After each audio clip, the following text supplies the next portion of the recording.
Day 2 of the grilling of the state's second witness in the Senzo Meyiwa murder trial. Khaya Ngcatshe is a neighbour of the Khumalos in Vosloorus and Ekurhuleni, and during his testimony yesterday, he detailed Meyiwa's final moments as they carried him to a car after he had been shot.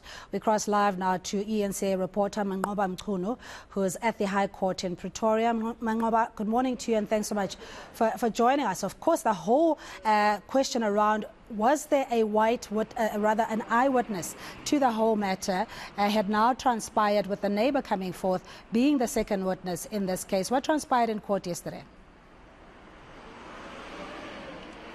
Well, certainly, Cindy, the state's second witness, Khaya Ngcatshe, taking the stand yesterday, and you recall prior to him coming to the stand, we'd heard references from the statement that he deposed to police back in 2014 when Zandile Khumalo, who was the sister of Kelly Khumalo and one of the people that was inside the house, was being questioned around some of the claims that Khaya Ngcatshe had made in his statement, the issue of what he saw on that day and what he heard as far as what happened. And part of that that he told court yesterday is that he had been coming from a concert on that particular day, and just moments after he had gone into his bedroom, that's when he heard an unusual noise coming from the Khumalo house. He says the noise sounded like a commotion, people pushing each other around, and in fact saying that there was also a loud banging of what appeared to be a door. And this is what then startled him, and he had then looked outside his window just to see from his window, looking into the Khumalos kitchen window, what was happening. And this is when he saw a man that was wearing a white t-shirt being pushed against that particular window.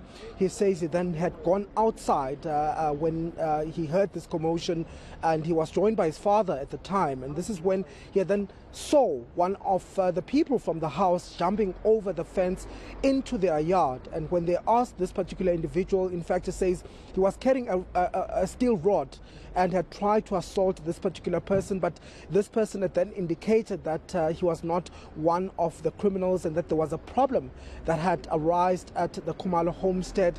He says just moments after that, this person then jumped back over to the Khumalos house, and he also tried to jump the fence, but he was stopped by his father, who told him that he had heard something that sounded like a firearm going off from the Khumalo homestead. And he says they then retreated back home. They only came back after a few minutes, and this is when community members had also come in their numbers.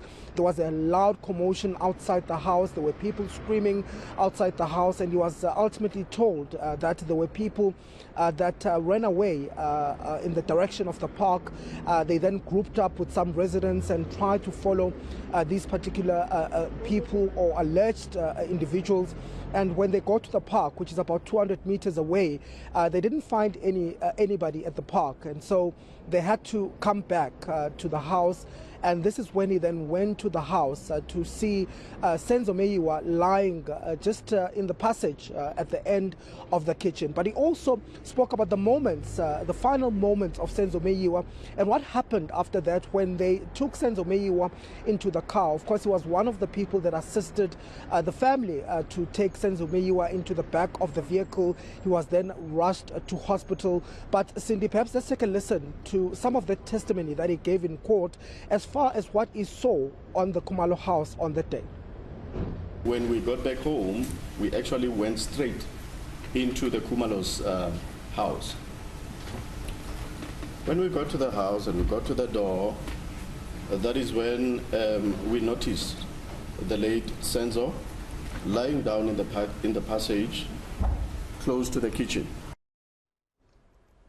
All right, that's where we'll leave it right now at the North Gauteng High Court with eNCA reporter Manqoba Mchunu, who will bring us details. We know that court will resume at 10 o'clock, and the first state witness had wrapped up her testimony in the High Court yesterday, all of a week that she had been on the stand. And this is Zandile Khumalo, whom the defense had said that her testimony or statements were contradictory and they were punching holes in that particular defense or statements. So we'll go to Manqoba as court resumes.